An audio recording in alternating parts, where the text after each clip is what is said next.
Something was terribly wrong with little Noah. Every morning in the glass towers of downtown Los Angeles, in a penthouse that cost more than most people would earn in 3 lifetimes, a 2-year-old boy cried. Not the normal cry of a toddler wanting juice or a toy. This was different.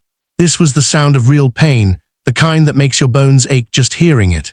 His tiny spine twisted more each day, curving his small body into a shape that nature never intended, making every breath hurt, every movement agony. His mother, Victoria, ran the most successful tech company in California. She dressed Noah in designer outfits worth thousands, perfect for her social media, perfect for the image of the powerful woman who had it all. His father, Preston, barely looked up from his laptop long enough to see his son's tears. The nanny, Kimberly, handled Noah like he was just another task on her list, never asking why this child never smiled, never played, never seemed happy. Doctors had been called, briefly. Expensive specialists from Cedars-Sinai suggested treatments that were scheduled and then cancelled. But no one asked the real questions. No one looked closely enough at what was actually happening to this child. Until Lucia arrived, hired only to scrub the floors and clean the windows. This quiet woman from a small town in Arizona noticed what a house full of money and power had completely missed. And one afternoon, while working in the nursery, she found something hidden beneath Noah's clothes. Something pressed so tight against his small body that it was crushing him from the inside out. Something that explained every cry, every twisted movement, every moment of pain. Something that would destroy this child's future if she didn't find the courage to speak up, even though speaking up would cost her everything. Before we continue, let me ask you something. Where are you watching from right now? What time is it where you are? Drop a comment below because I love seeing how far these stories reach. And if you value stories about real courage and standing up for what's right, hit that like button and subscribe. Your support helps us bring these important stories to light. The morning sun blazed through floor-to-ceiling windows, casting harsh light across the white marble of the penthouse. Everything gleamed. Spotless counters, designer furniture that cost more than cars, art on the walls that Lucia didn't understand but knew was expensive because everything here was expensive. But underneath all that beauty, something felt wrong. Cold, empty, like a magazine photo instead of a home. Lucia stood at the service entrance, her worn sneakers squeaking on the polished floor. She clutched her bucket of cleaning supplies, trying to make herself invisible. This was only her second day, and she already felt like she didn't belong in this world of wealth she couldn't even imagine. "You're the new cleaning woman." The voice was sharp, cutting. Lucia turned to see a tall woman with perfect dark hair pulled into a sleek ponytail, wearing a white pantsuit that probably cost what Lucia made in 6 months. Victoria Sterling, the tech CEO whose face appeared on magazine covers everywhere. The woman who'd just been named one of the most powerful people in Los Angeles. "Yes, ma'am, I'm Lucia." Victoria's eyes scanned her like she was analyzing data. "The agency said you came highly recommended. I expect perfection. This penthouse represents my brand. Everything must be flawless." "Yes, ma'am. I have investors coming next week for a major deal. The floors need to reflect like mirrors, the windows spotless. You work quietly and stay invisible when anyone's here. Clear." "Yes, ma'am." Victoria checked her phone, her perfectly manicured nails tapping the screen with irritation. "My son is upstairs with his nanny. You don't go near him. You don't interact with him. Focus on the main areas today." She paused, her expression hardening even more. "And Lucia, I don't pay for conversation or opinions. I pay for results." With that, she walked away, her heels clicking against the marble, leaving behind expensive perfume and an atmosphere that felt colder than before. Lucia exhaled slowly. She needed this job desperately. Her son's medical bills from his asthma treatments were drowning her. Her sister's rent was overdue. Her father's nursing home kept calling about payments. She couldn't afford even one mistake here. She started cleaning the massive living room, working the way her mother taught her. Head high, thorough, honest work.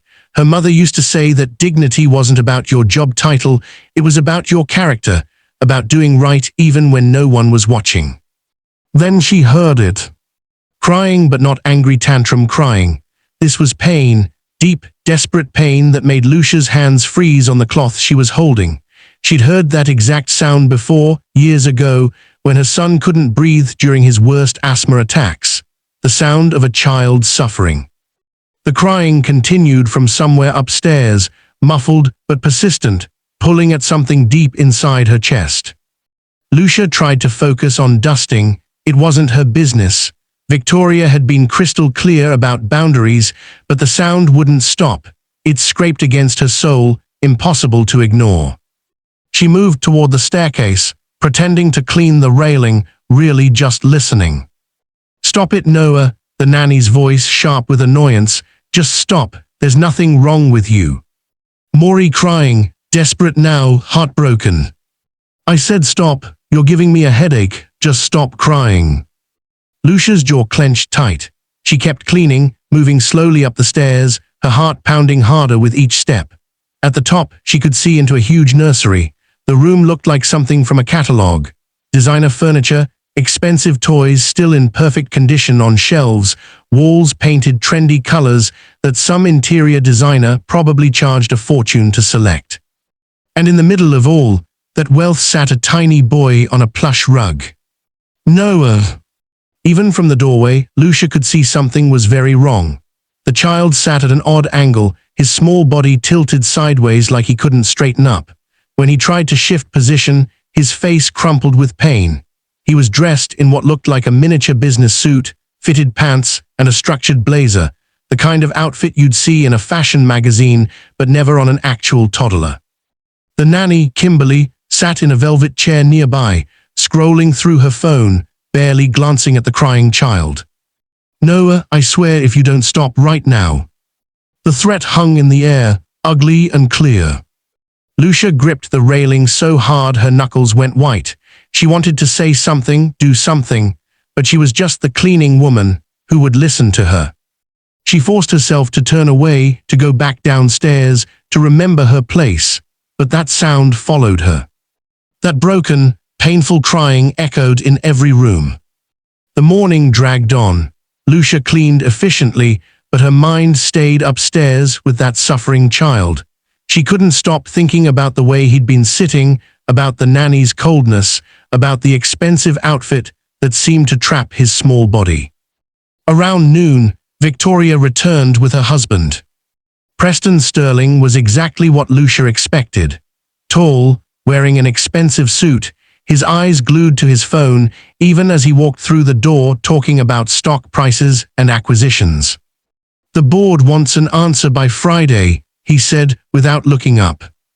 "Then handle it," Victoria replied, dropping her designer bag on the console table. "I have the launch event to prepare for. I can't deal with your business problems." "My problems? Your company's last quarter almost." "Don't start, Preston, not today." They argued like Lucia wasn't even there, like she was furniture. She kept dusting, invisible, the way she'd learned to be in houses like this. Then she heard it again, that crying, louder now, more desperate. Victoria's face tightened with frustration. What now? She marched toward the stairs, heels clicking sharply. Preston followed, still typing on his phone. Lucia's hands stopped moving. She shouldn't follow, she shouldn't listen, but her feet carried her closer anyway, close enough to hear. "What's wrong with him?" Victoria's voice from the nursery, irritated. "I don't know, Mrs. Sterling, he's been like this all morning." Kimberly sounded defensive. "Well, make him stop, I have calls to make." "I've tried everything." "Then try harder." A moment of silence, then Preston's voice, distant and distracted. "Maybe we should call the doctor again." "We already did that, multiple times. They said it's probably growing pains or developmental. He'll grow out of it." Victoria's heels clicked across the floor. "I don't have time for this. The tech summit is in 2 weeks and I'm the keynote speaker. Kimberly, this is literally what I pay you for. Handle it." Maury crying, louder, desperate. Victoria's voice again, sharp and final. "Put him in his crib, let him cry it out. Maybe he'll learn." Lucia's heart clenched.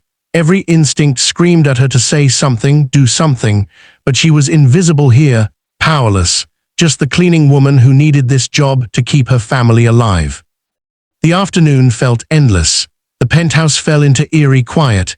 Victoria locked in her home office on important video calls, Preston gone to meetings, Kimberly watching reality TV in the staff room. And somewhere upstairs, a 2-year-old boy cried alone in his crib.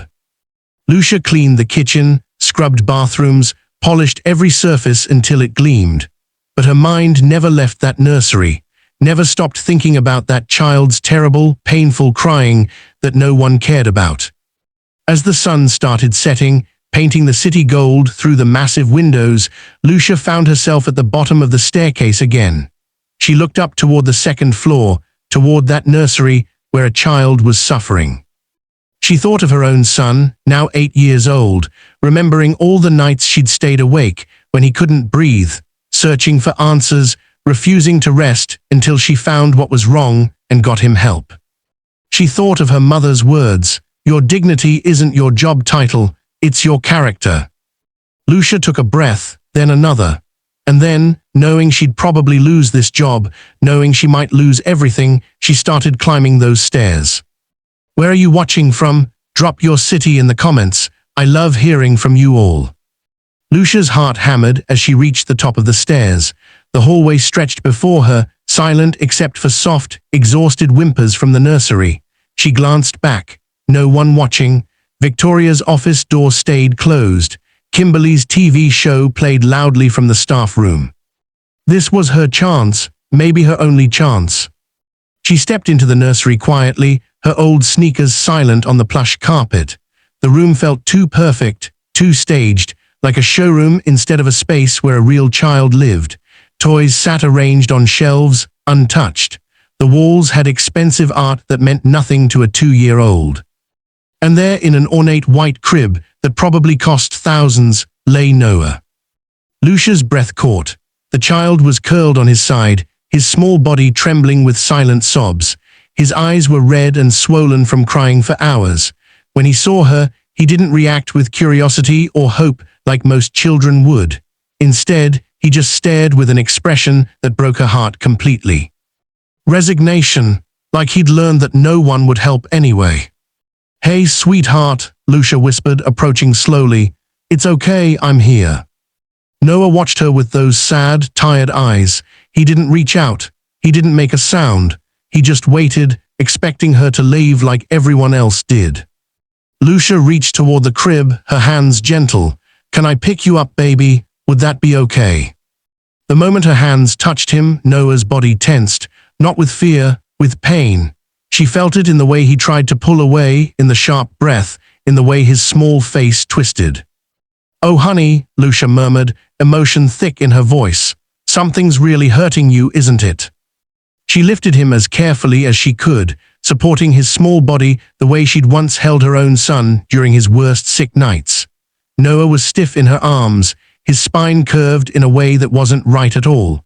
When she tried to help him straighten slightly, he whimpered, a sound so small and defeated it brought tears to her eyes. "SHH, it's all right, I've got you." She carried him to the plush rocking chair by the window and sat down slowly, cradling him against her chest. Noah stayed tense for a moment, then gradually, hesitantly, he relaxed just a fraction. His small hand gripped her shirt, holding on like he was terrified she'd disappear. Lucia began to rock gently, humming an old lullaby her mother used to sing.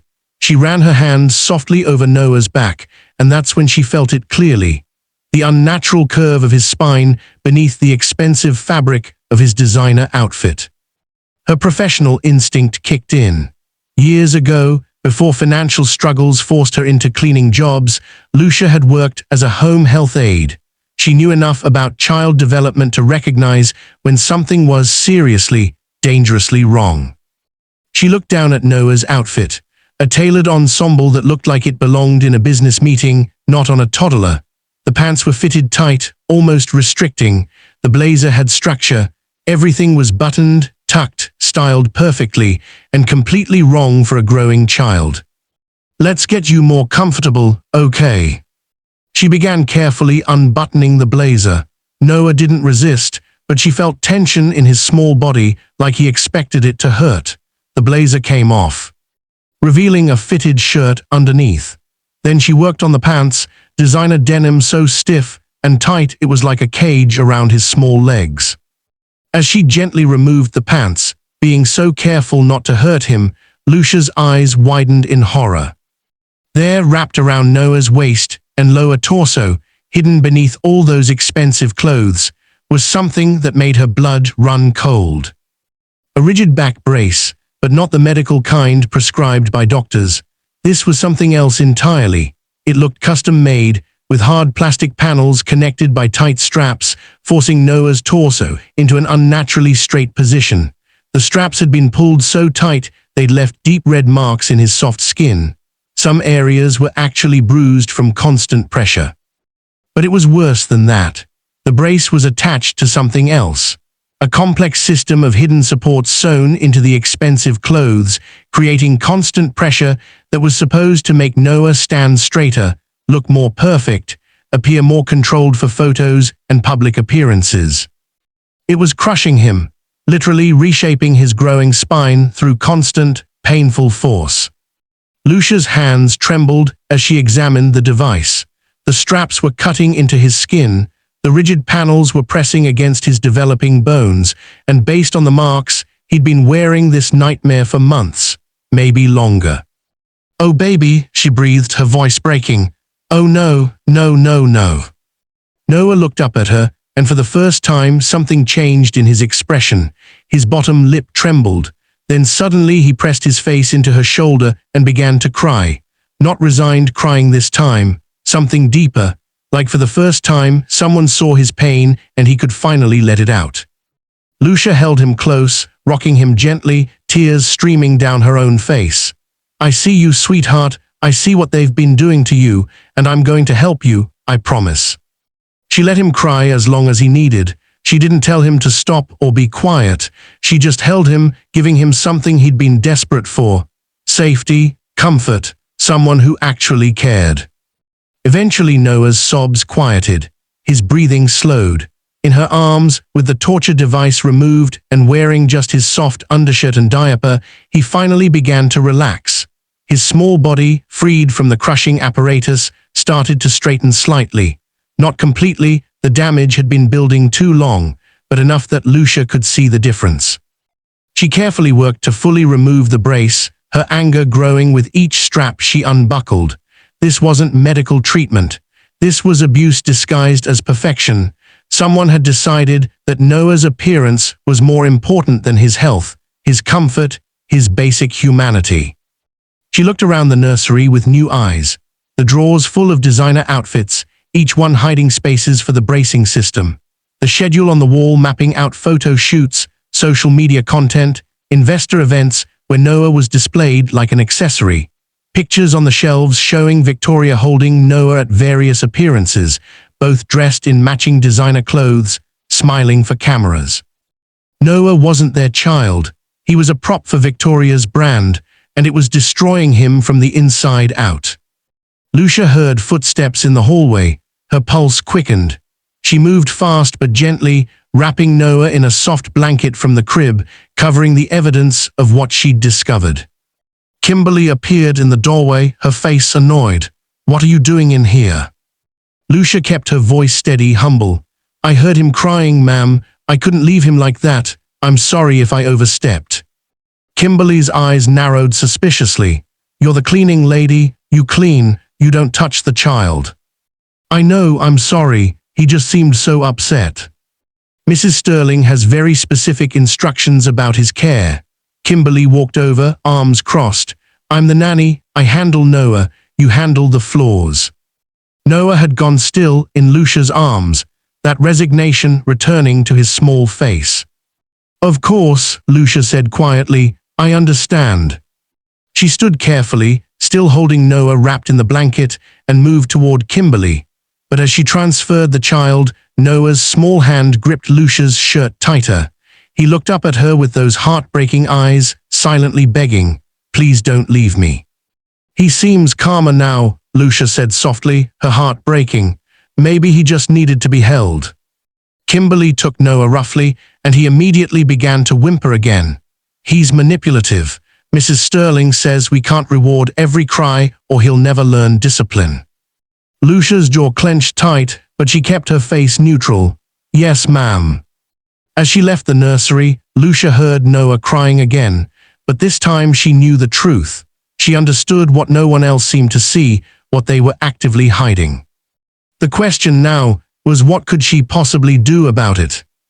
Downstairs, Lucia returned to cleaning, but her mind was racing. She'd made a promise to that child. She intended to keep it. But how? She was just the cleaning woman. No one would believe her.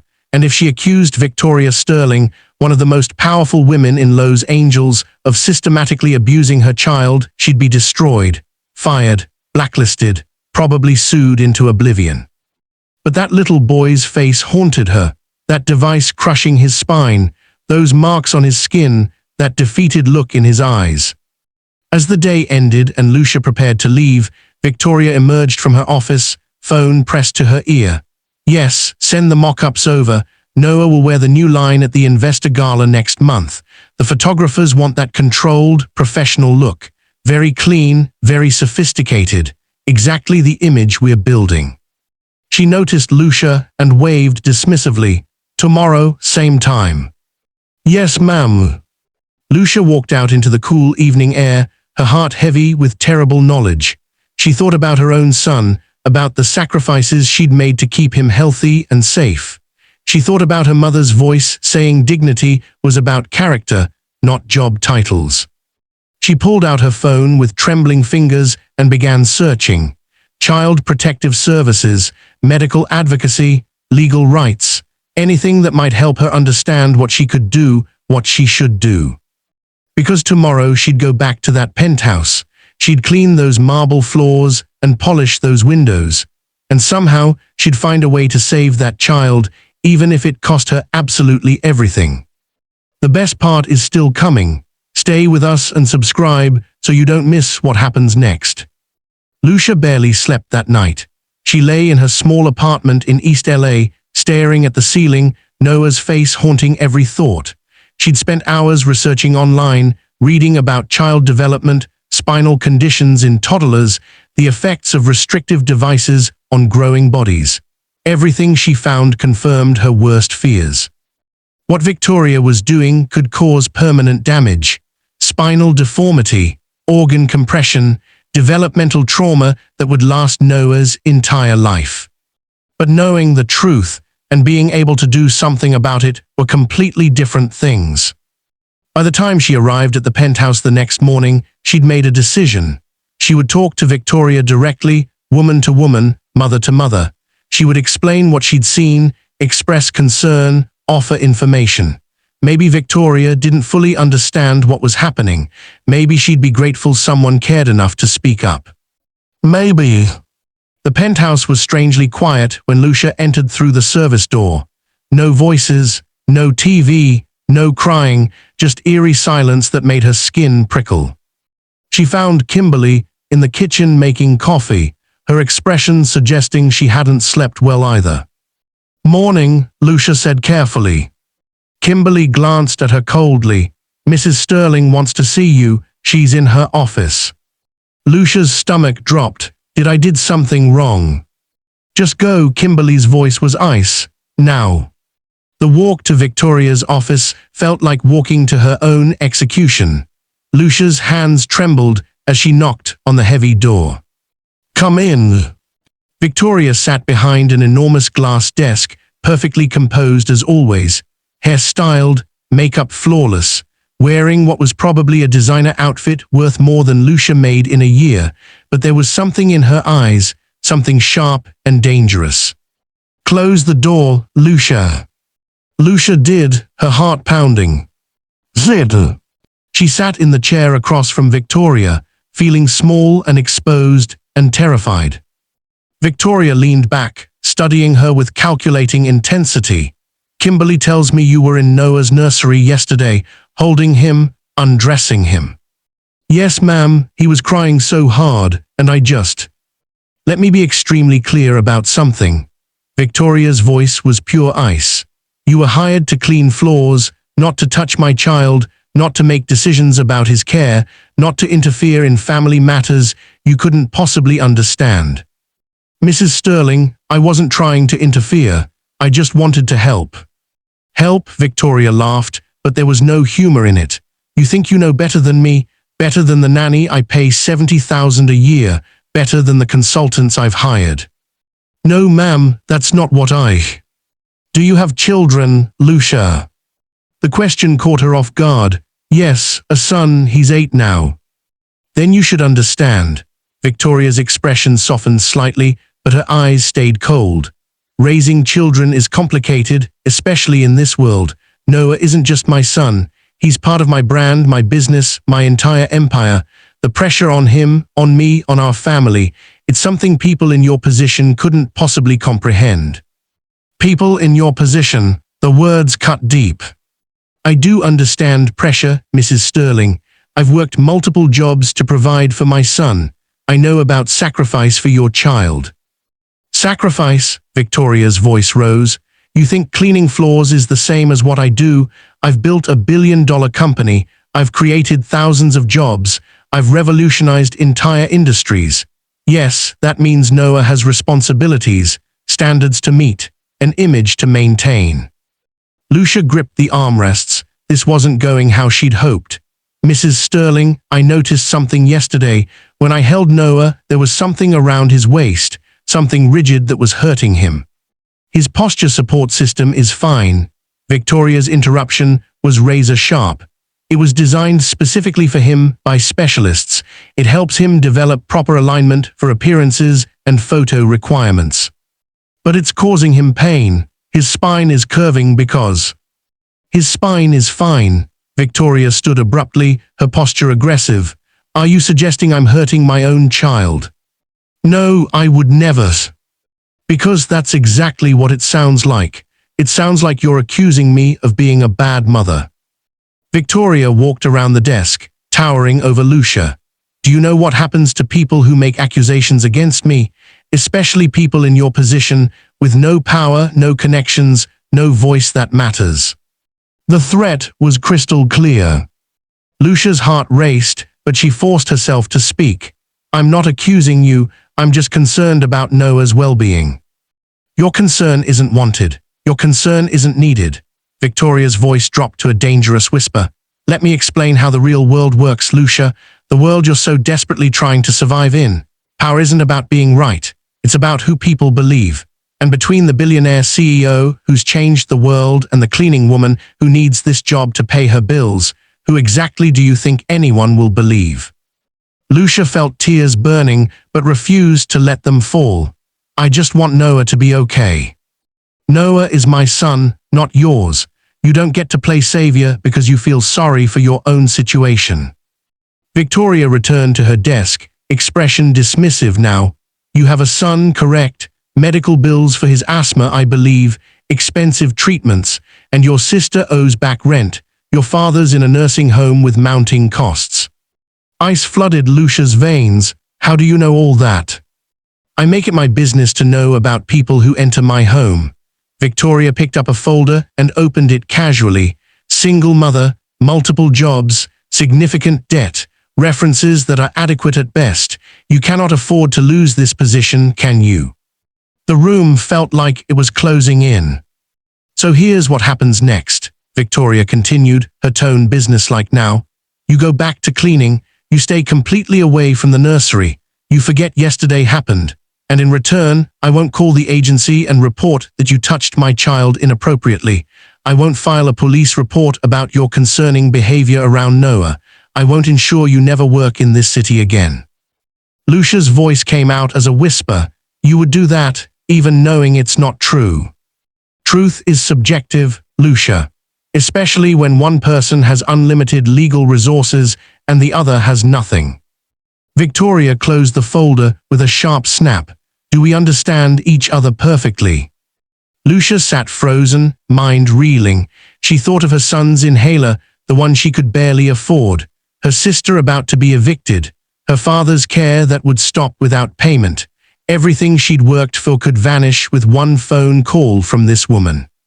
But she also thought of Noah, of his small hand gripping her shirt, of the marks cutting into his skin, of the pain in his eyes. "Mrs. Sterling," she said quietly, finding some reserve of courage, "what if you're wrong? What if something really is hurting him?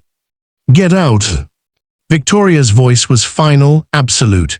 "And if I hear you've mentioned any of this to anyone, staff, agencies, doctors, anyone at all, you'll regret it for the rest of your life. Are we absolutely clear?" Lucia stood on shaking legs. "Yes, ma'am." She walked out feeling like she'd been physically struck.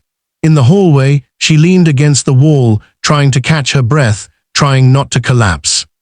Kimberly passed by without looking at her, expression smug. The nanny had clearly reported everything, probably exaggerated it too, protecting her own position by throwing Lucia under the bus. Lucia made her way to the supply closet in a daze. She pulled out cleaning supplies mechanically, hands moving on autopilot, while her mind screamed in confusion and rage.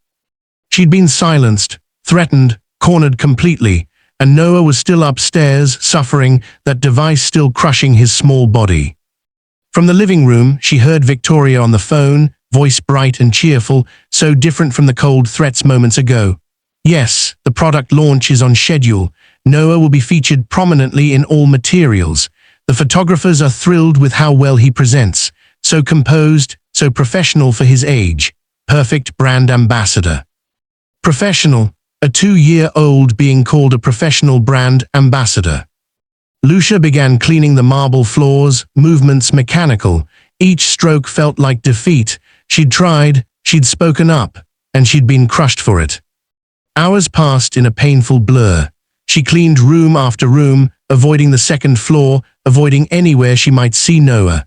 The guilt was crushing, suffocating. She'd promised him she would help, and now she was just another adult who'd failed him. As afternoon settled over Los Angeles, Lucia found herself in the main bathroom, scrubbing already perfect fixtures. In the mirror, she caught her reflection, tired eyes, worn face, shoulders slumped with defeat. Her mother's voice echoed in her mind, "Your dignity isn't your job title, it's your character." But what good was character without power? What good was knowing the truth if speaking it destroyed you? Lucia set down her supplies and sat on the edge of the marble bathtub, head in her hands.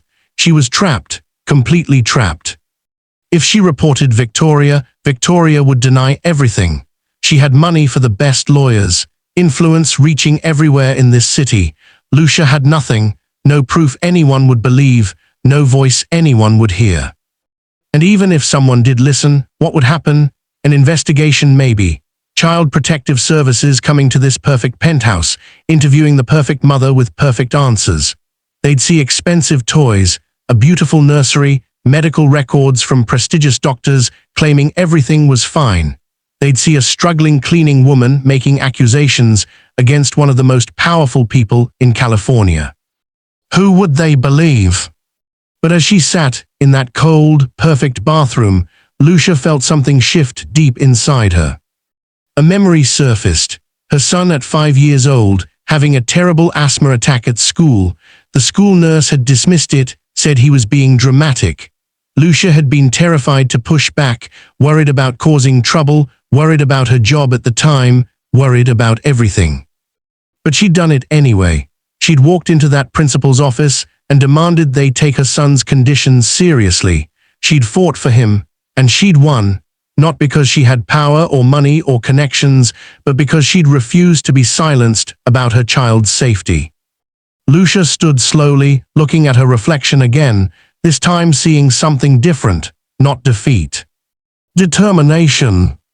Victoria Sterling might have power, but Lucia had something stronger. She had the truth, and she had moral courage that all the billions in the world couldn't buy or break. She didn't know how yet. She didn't know what she would do or how she would pull it off, but standing in that bathroom, Lucia made a choice. She would not be silenced. She would not abandon Noah. She would find a way to protect him, document what was happening, and get him real help. Even if it cost her absolutely everything. Because some things mattered more than keeping a job. Some things mattered more than fear. Some things were worth fighting for, no matter the price. And a child's life, a child's future, a child's basic right to not be tortured for someone else's image, that was worth everything. 3 days passed. 3 long days of Lucia cleaning in tense silence, avoiding Victoria's cold stares, staying away from the nursery. 3 days of hearing Noah's cries echo through the penthouse while she scrubbed and polished, each sob like a knife to her heart. But during those 3 days, Lucia had been planning carefully. She'd spent evenings researching, making quiet phone calls, reaching out to child advocacy groups. She'd learned about mandatory reporting laws, about documentation requirements, about building cases strong enough that they couldn't be dismissed or buried. She'd even contacted a legal aid clinic that agreed to hear her story, but she needed proof, real, undeniable, documented proof. On the 4th day, opportunity arrived unexpectedly. Victoria swept through the living room that morning, phone pressed to her ear, designer luggage trailing behind her.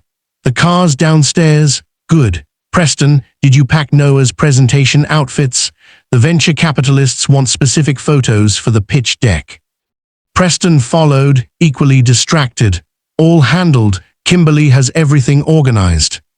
We'll be back late tomorrow night, Victoria called toward the kitchen where Kimberly was preparing Noah's breakfast. Make sure he's camera ready for the product launch on Friday. Keep him on his schedule. Meals, naps, everything. I don't want any disruptions to his conditioning. Yes, Mrs. Sterling. Lucia, dusting nearby, kept her head down, but her pulse quickened. Victoria and Preston would be gone over 24 hours. Kimberly would be in charge. This might be her only chance. The parents left in a whirlwind of phone calls and last-minute instructions. The moment the elevator doors closed, the oppressive tension lifted slightly from the penthouse. Kimberly emerged from the kitchen carrying Noah. The child was dressed in another restrictive outfit, tailored pants, fitted shirt, structured jacket. His face showed that familiar expression of discomfort, his small body tense and hurting. I'm going out, Kimberly announced, not even looking at Lucia. I have plans, you'll watch him. Lucia's heart jumped, but she kept her voice neutral. Mrs. Sterling said I shouldn't. Mrs. Sterling isn't here. Kimberly set Noah down in his playpen without care. The child whimpered at the jarring movement. I've been stuck in this place for 7 days straight. I'm taking a break. You're an adult. You can watch a kid for a few hours. She paused, eyes narrowing. But if you have a problem with that, you can explain to Mrs. Sterling why I quit right before her biggest product launch. I'm sure she'll love finding a new nanny during the most important week of her career. Kimberly grabbed her purse. He needs lunch at noon. Keep him in the playpen. Don't make a mess. I'll be back by 3. And just like that, she was gone. Lucia stood frozen for a moment, staring at Noah in his playpen.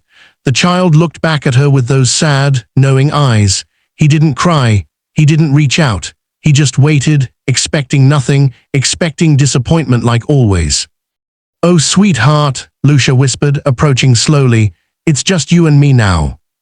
She lifted him carefully from the playpen, supporting his small body. Noah remained stiff for a moment. Then, recognizing her, he suddenly pressed his face into her shoulder. His small hands gripped her shirt desperately, tightly. I know, baby, I know it hurts so much, but I'm going to help you for real this time, I promise. Lucia carried him to the nursery, her mind racing with purpose now. This was it, her chance to document everything properly. The restrictive device, the marks on his body, the unnatural curve of his spine developing. With photos, with evidence, she could make people listen. She could protect him. She set Noah down gently on the changing table and pulled out her phone with trembling but determined hands. I need to take some pictures, okay? I know it might seem strange, but it's going to help you. It's going to make sure you're safe. Can you trust me? Noah looked at her with those big, sad eyes and nodded slightly. It broke her heart completely, this child who'd learned so young not to trust adults, choosing to trust her anyway.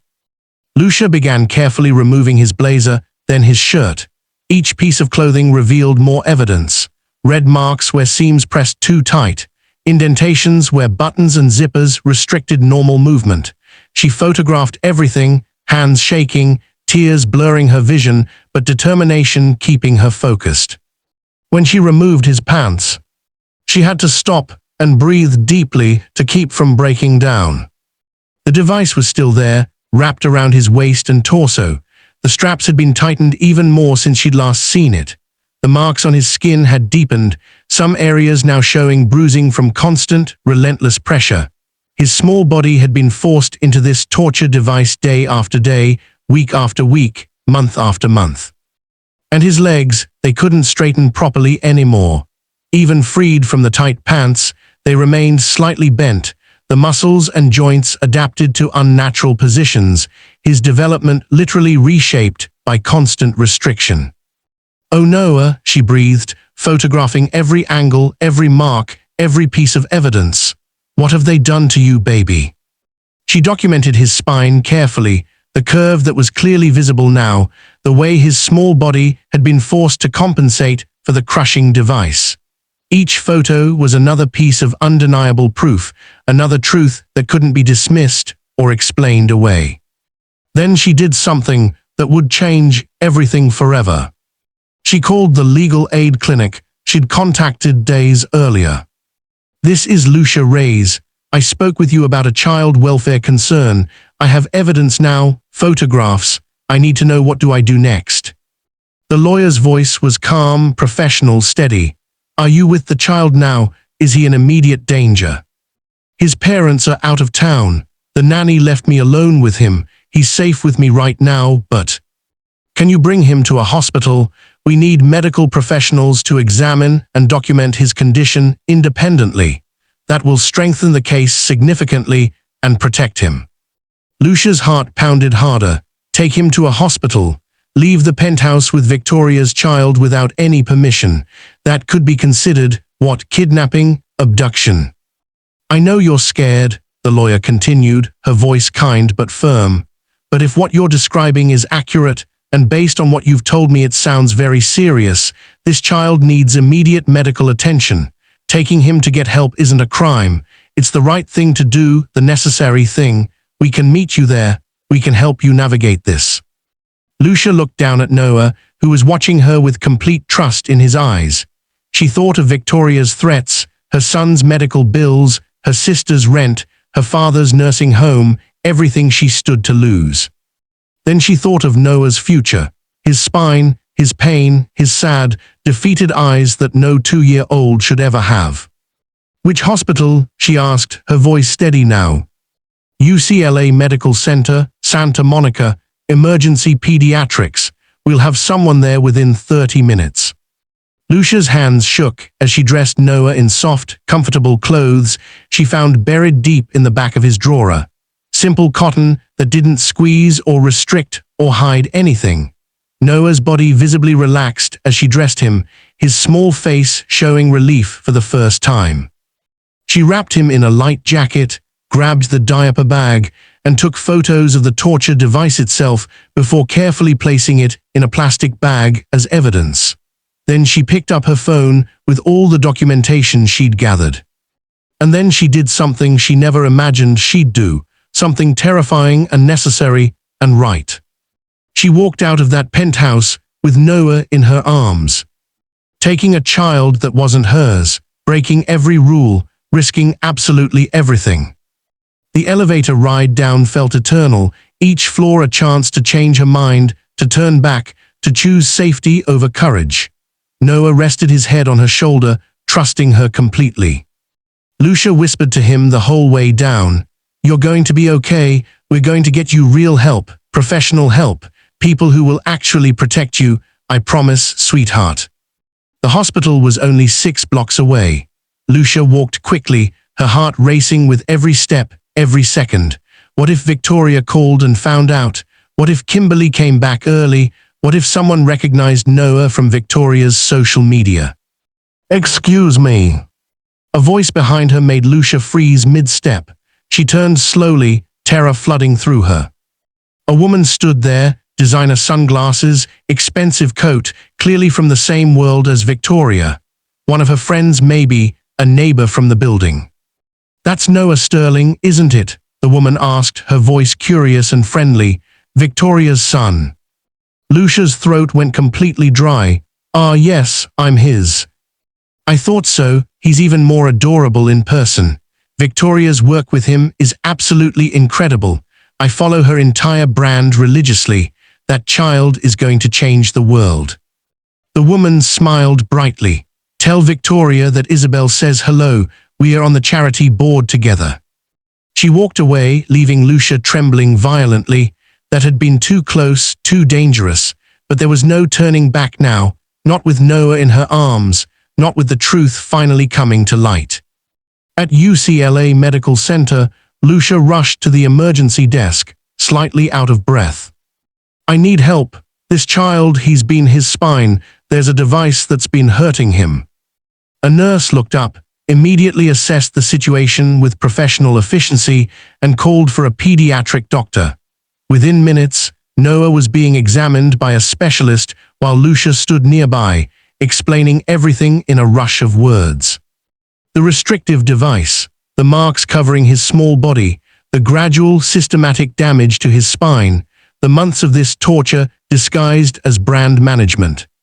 The doctor's expression grew darker, more serious with each detail Lucia shared. "How long has this been happening to him?" the doctor asked, her voice tight with controlled anger. "I think months, maybe close to a year. I've only worked there 1 week, but based on the damage. And his parents, they know about this device. They put it on him. His mother designed it. She thinks it's helping him maintain proper posture for appearances and photographs." The physician examined Noah thoroughly, but gently, speaking softly to the frightened child, making sure every touch was careful and explained. After 20 long minutes, she turned to Lucia with a grave, serious expression. "This is severely concerning. This kind of external compression on a developing spine, combined with these pressure injuries and restricted movement, this is causing active harm. His spine is developing abnormal curvature directly because of this device. If this had continued much longer, he would need surgical intervention to correct the damage. He could have had permanent disability." Those words made everything real. There was no going back now. "I need you to understand something important," the doctor continued, her voice firm but not unkind. "You absolutely did the right thing bringing him here immediately, but there are going to be serious questions, legal questions. You'll need to explain how you have custody of this child." "I don't have custody, I'm not family, I just work for them, I clean their home." The doctor's eyebrows rose sharply. "His parents don't know you brought him here." "No." "I see," the doctor pulled out her phone with purpose. "I need to make some calls immediately. Child Protective Services needs to be notified. Don't leave this room. The police will want to talk to you as well." "Police," the word sent ice through Lucia's veins, cold fear gripping her chest. She looked down at Noah, who was resting on the examination table now, finally comfortable maybe for the first time in months. His small hand reached for hers, and she took it, squeezing gently, trying to be brave for him. "I did the right thing," she whispered to herself, to Noah, to anyone listening. "I did the right thing." But as she heard the doctor making urgent calls in the hallway, as she imagined Victoria's absolute fury, as she thought about what would happen when Kimberly returned to find Noah gone, Lucia couldn't help but wonder with growing dread. Had she just saved this child's life or completely destroyed her own?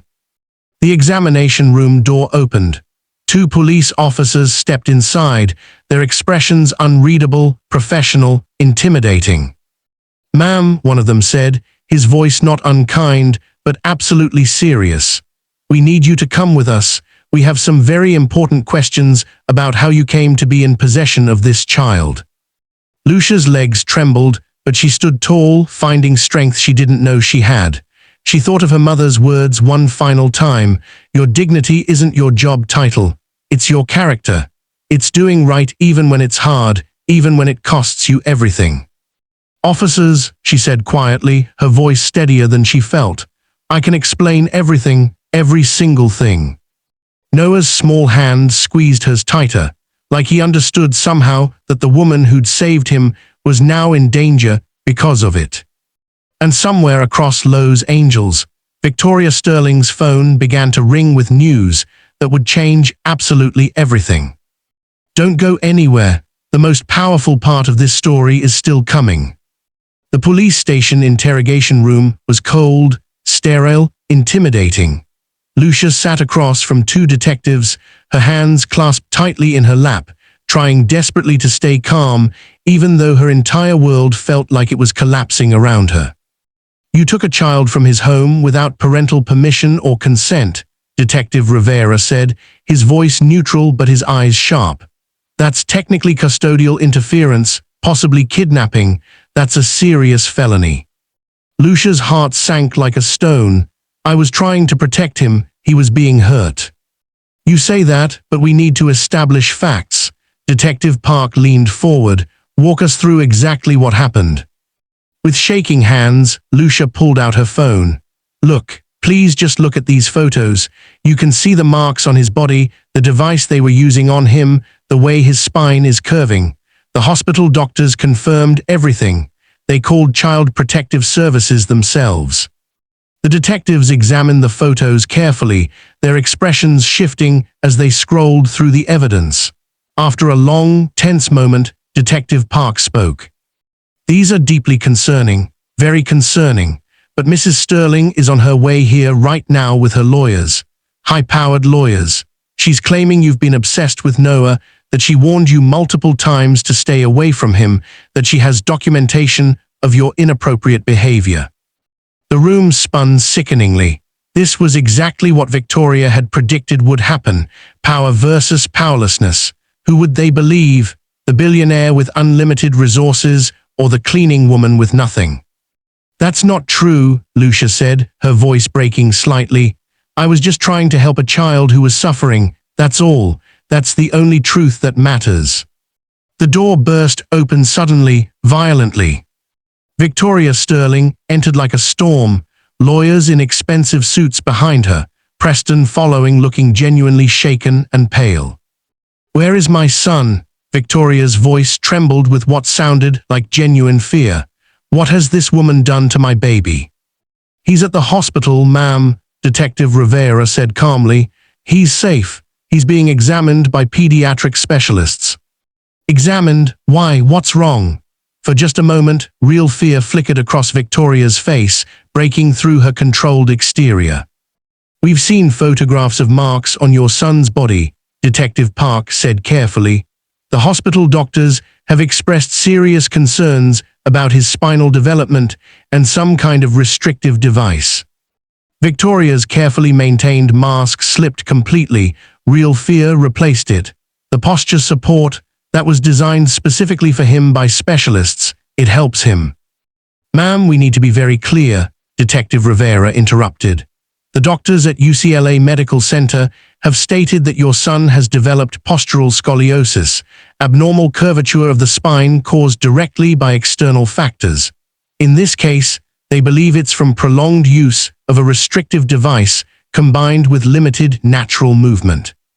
The color drained from Victoria's face. She actually stumbled slightly, reaching out to grip the edge of the table. Preston suddenly spoke, his voice hollow and broken. "The device. Oh God, Victoria, the device we put on him." No, that's not possible," Victoria whispered, but there was no conviction in her voice anymore. "The consultants said it was safe. They said it would help him present better for photos, for appearances. They said." "Mrs. Sterling," Detective Park said firmly, "your son has marks on his body consistent with prolonged compression. The indentations go deep. Some areas show bruising. His legs can't fully straighten anymore. If this woman hadn't brought him in when she did, he would have required surgical intervention, possibly had permanent disability." Those words hit Victoria like physical blows. She sank into a chair, her perfect composure completely shattered. The door opened again. A woman in a professional suit entered, carrying a thick file. "I'm Jennifer Cole from Child Protective Services," she said, her voice calm but authoritative. "I've just completed my initial examination of Noah Sterling at UCLA Medical Center." The room went completely silent. Everyone turned to her. Jennifer set the file on the table with purpose.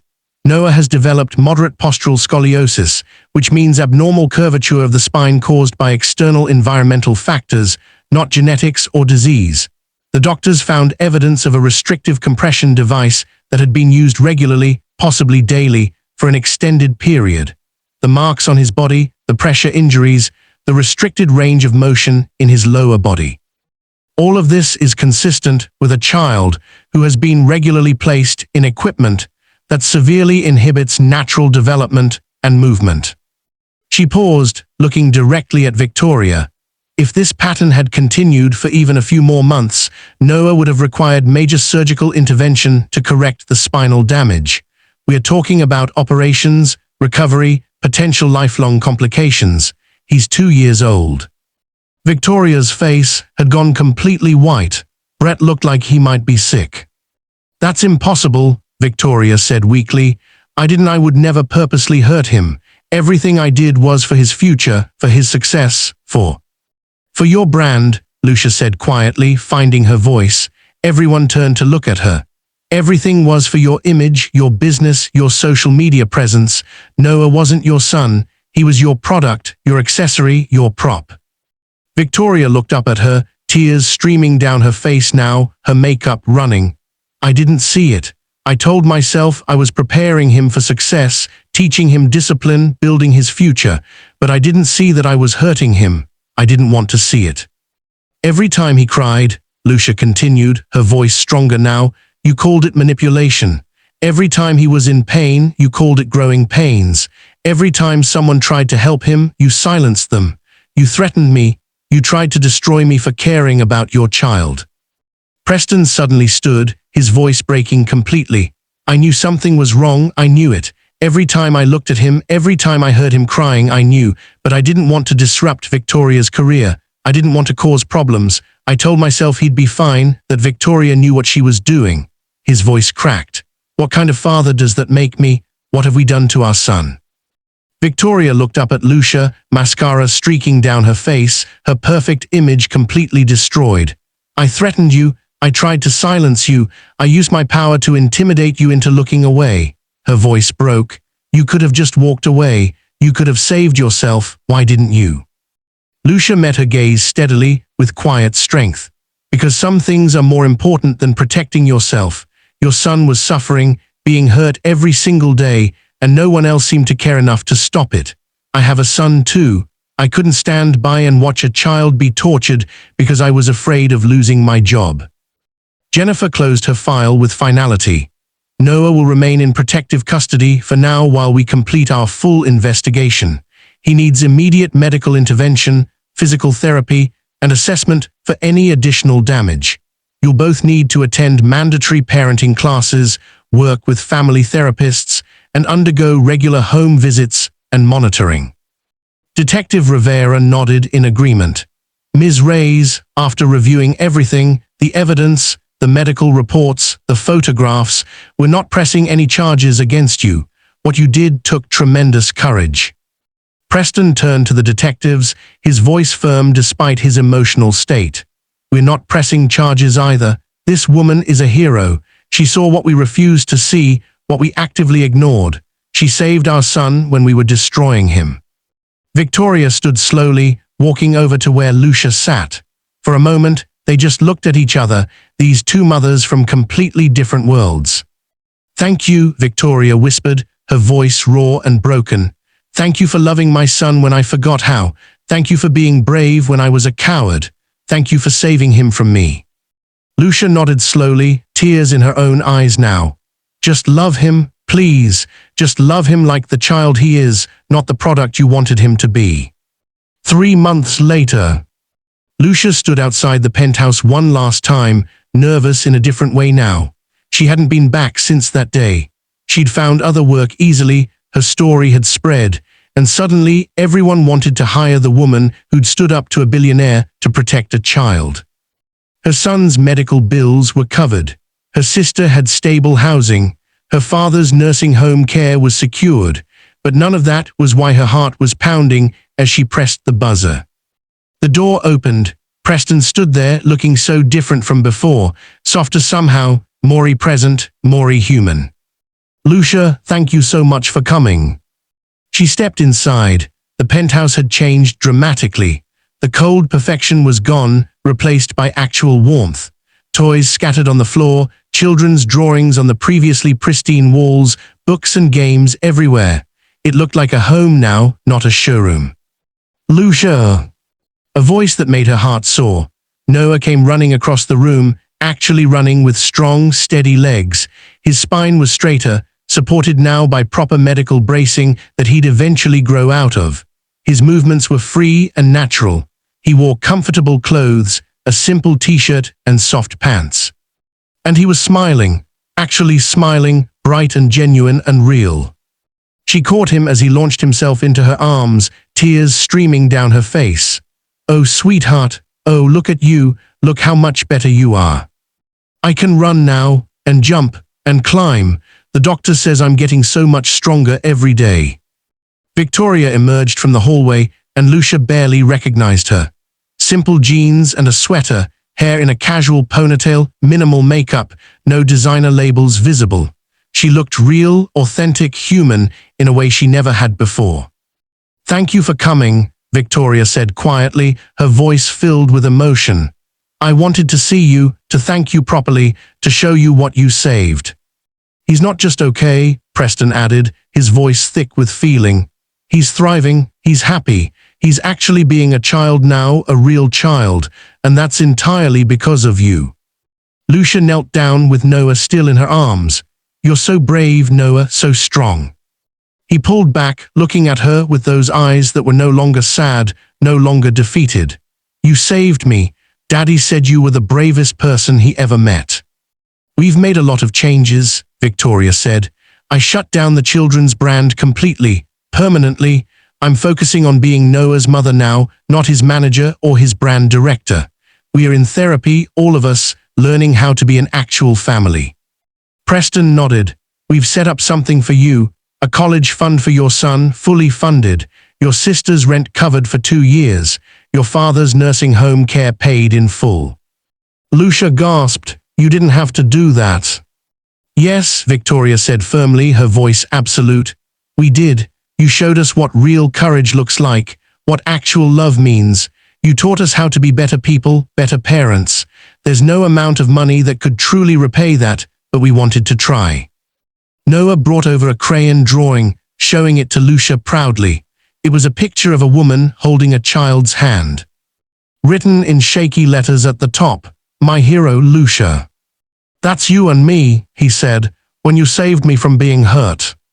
Lucia pulled him into another hug, unable to speak through her tears. As she held that happy, healthy, truly thriving child, Lucia thought about everything that had happened. The fear, the threats, the risk, the moment she'd chosen to speak up even knowing it could cost her everything. And she realized something profound. The most powerful thing any person can do is protect someone who can't protect themselves, to speak truth when silence would be easier and safer, to choose what's right over what's comfortable. She'd been just a cleaning woman. No power, no money, no connections, no voice that mattered in their world. But she'd had something more important than all of that. She'd had courage, she'd had compassion, she'd had a moral compass that couldn't be bought or broken. And that had been enough to change everything. "Miss Lucia," Noah looked up at her with clear, bright, joyful eyes. "Will you come visit me again?" She smiled through her tears. "Absolutely, sweetheart, anytime you want, I promise."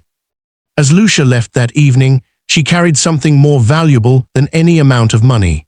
She carried the knowledge that one person acting with courage and love can change a life completely. That sometimes the people with the least power have the greatest strength, because they understand what truly matters in this world. Standing up for what's right, even when it's hard, protecting the vulnerable, even when it's dangerous, speaking truth, even when it costs everything. That's real power, that's real strength, that's real heroism. What do you think of this story? Share your thoughts in the comments below. And if stories like this touch your heart, stories about courage, compassion, and the power of doing what's right even when it's terrifying, please subscribe to our channel. Together, we can shine a light on real bravery and the people who change lives by refusing to stay silent. Thank you for watching, thank you for caring, and remember, you have more power than you think. Use it wisely, use it bravely, use it to protect those who need it most.